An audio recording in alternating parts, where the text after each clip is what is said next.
یہ بتائیں کہ چلیں آپ بطور ایک سیاستدان آپ نے ایک پارٹی واحد رکن ہیں اپنی پارٹی کے قومی اسمبلی میں، موجودہ حکومت کا اتحادی بننے کو ترجیح دی اپوزیشن میں رہنے کے، تو زیادہ تر تو آپ ویسے حکومت میں ہی رہے ہیں، ہر الیکشن کے بعد ہارے یا جیتے، لیکن اپوزیشن کی سیاست آپ نے نہیں کی، اس کی کیا وجہ ہے؟ یہ آپ کا خیال ہے، کیونکہ اس طرف آپ نے توجہ نہیں دی کہ جو 93 اور 96 کے درمیان تھا اس میں 4 مرتبہ جیل گیا تھا۔ صحیح۔ اور 25 دن 24 دن 18 دن اور اریسٹ بھی ہوا، تھانے میں بھی بند ہوا، تو یہ کہنا کہ میں ہمیشہ حکومت میں رہا ہوں یہ تو غلط بات ہے۔ لیکن یہ کہ اس زمانے کی اپوزیشن اور آج کی اپوزیشن میں بہت فرق تھا، اور یہ میں بات کہتا ہوں کہ محترمہ بے نظیر کی حکومت تھی اور ہم جیل میں تھے، لیکن باعزت طور پہ ہم جیل میں تھے۔ اور جب مجھے وہاں سے چھوڑا گیا تھا تو نصیر اللہ بابر نے پوری کوشش کی تھی کہ اس کو وہیں سے واپس اڈیالہ بھیج دیا جائے جب میری بیل ہوئی، اور ایم پی او 90 کے تحت جو ہے وہ مجھے دوبارہ بند کرنے کی کوشش کی، تو اس وقت کے چیف منسٹر جو تھے وٹو صاحب، انہوں نے مداخلت کر کے تو پھر مجھے کہا کہ نہیں، ہم نے واپس ایم پی او کے تحت نہیں پکڑا۔ تو اعجاز الحق صاحب، آپ خاموش کیوں ہیں؟ عمران خان سابق وزیر اعظم جیل میں ہیں، کارکنوں کی بڑی تعداد گرفتار کی گئی ہے، دہشت گردی کے مقدمے ہیں، لوگوں کو لاپتہ بھی کیا گیا، پریس کانفرنسیں کروائی گئی، پارٹی چھڑوائی گئی، فوجی عدالتوں کے سامنے 103 پی ٹی آئی کے کارکنوں لوگ گرفتار ہیں، ان سے سزائیں دی جا چکی ہیں۔ آپ جیسے سیاستدان کو اس حوالے سے کیا کرنا چاہیے ایسی سچویشن میں؟ دیکھیں، سچویشن اس لیے بڑی ونریبل ہے۔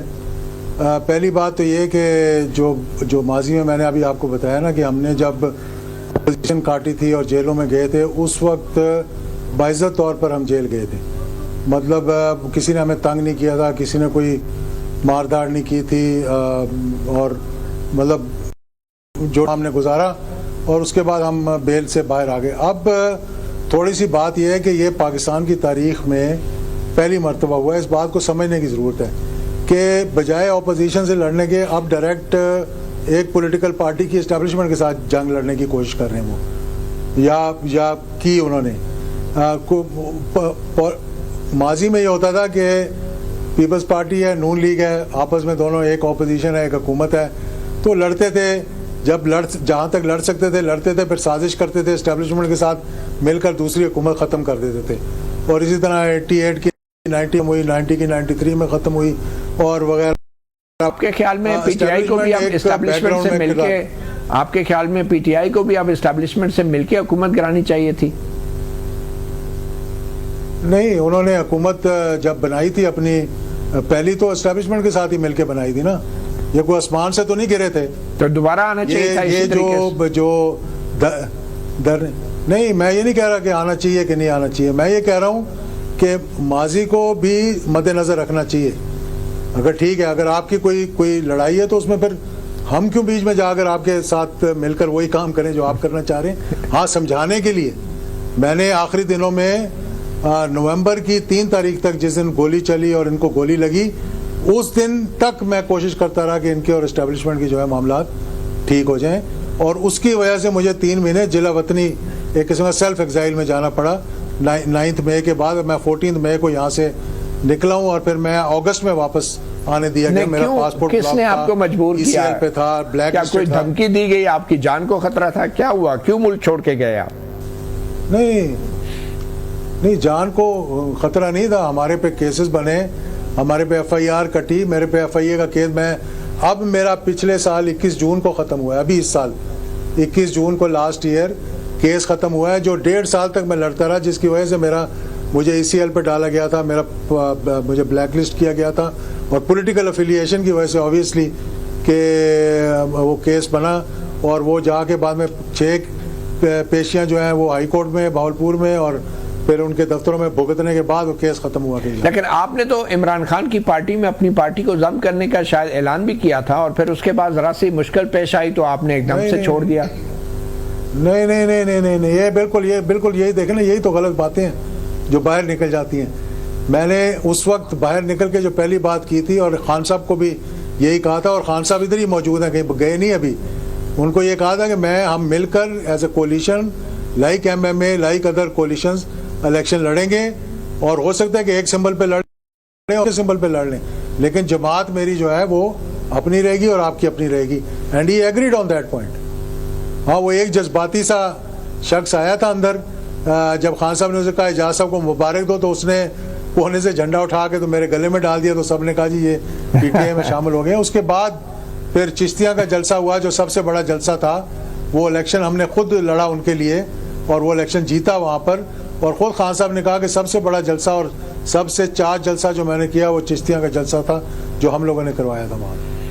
بہرحال پھر آپ کے راستے جدا کیوں ہو گئے؟